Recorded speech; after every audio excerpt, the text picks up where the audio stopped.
Vamos falar agora de algo que acaba afetando diretamente os valores não só da soja, mas do café, do arroz, preocupando demais quem trabalha aqui no país, isso seja nos elos da produção, seja nos elos da indústria ou mesmo quem transporta. Aquela questão que tivemos aqui no Brasil, a paralisação logística promovida pelos caminhoneiros em busca de algo muito justo, que são condições melhores de trabalho, uma remuneração adequada àquilo que eles fazem, afinal tem risco, afinal tem prejuízos por conta da qualidade das rodovias brasileiras, mas começou a se pensar em plataformas que pudessem garantir uma logística melhor em torno do Brasil, em torno daquilo que o Brasil possa vir a oferecer. Nesse contexto, algumas empresas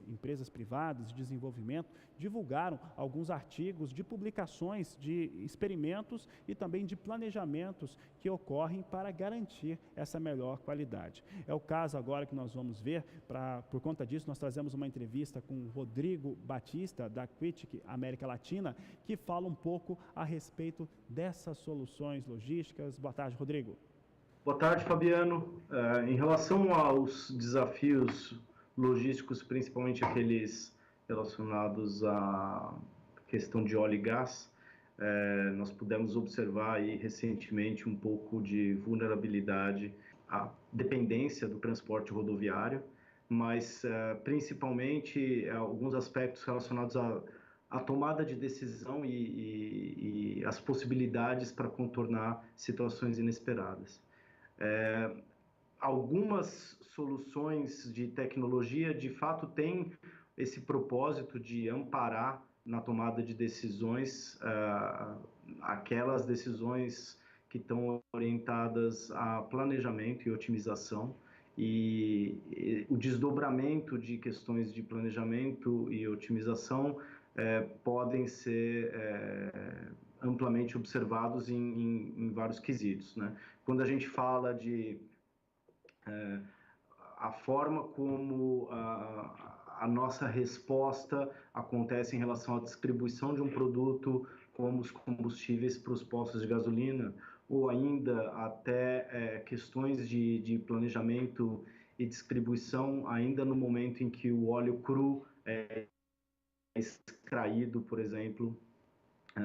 das reservas. Pensando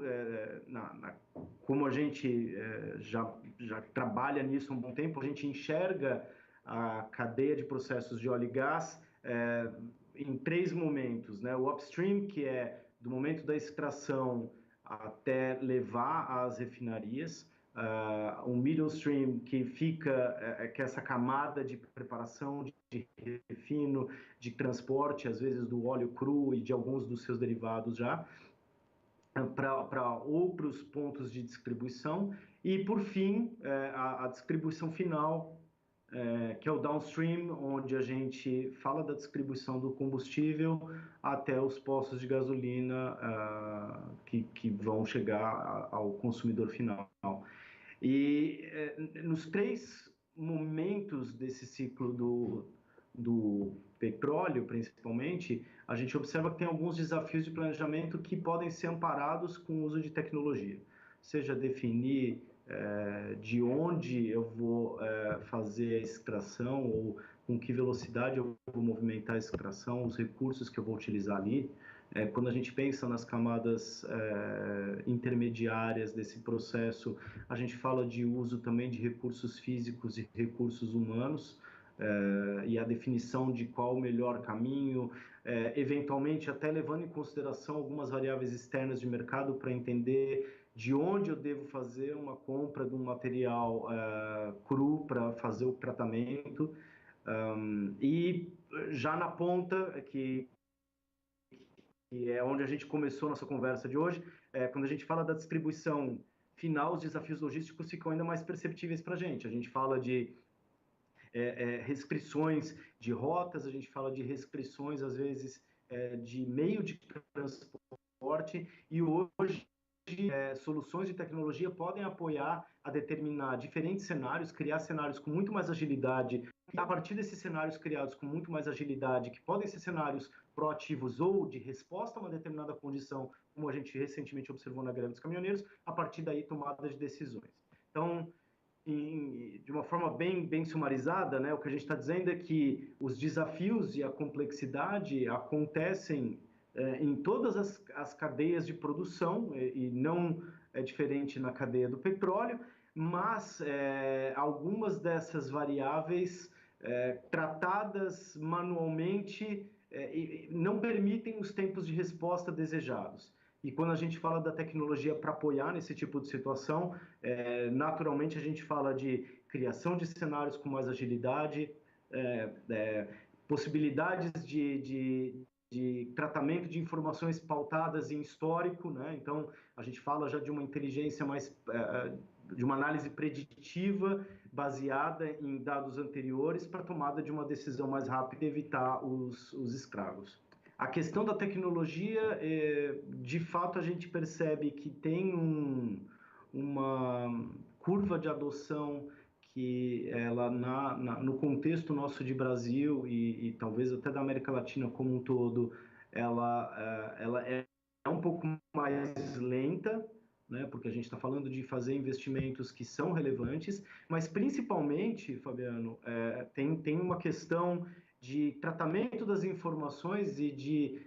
maturidade de processos também tem que ser endereçada. A tecnologia, ela vem apoiar para a tomada de decisões, ela vem para apoiar com rapidez, com consistência das informações, ela vem responder enigmas de planejamento e de otimização que definitivamente a capacidade humana não conseguiria alcançar. Por outro lado, existe um grau de maturidade das organizações para poder fazer bom uso desse tipo de tecnologia. Que é a questão de dependência do modal rodoviário, né, do transporte rodoviário em si, também, de uma certa forma, a gente tangencia possibilidades que a tecnologia pode apoiar, né? Então, se eu tenho diferentes formas de entregar um produto passando por diferentes meios de transporte para esse caminho, eu eventualmente posso até ser mais dependente do rodoviário por uma questão de custo, por uma questão de prazo,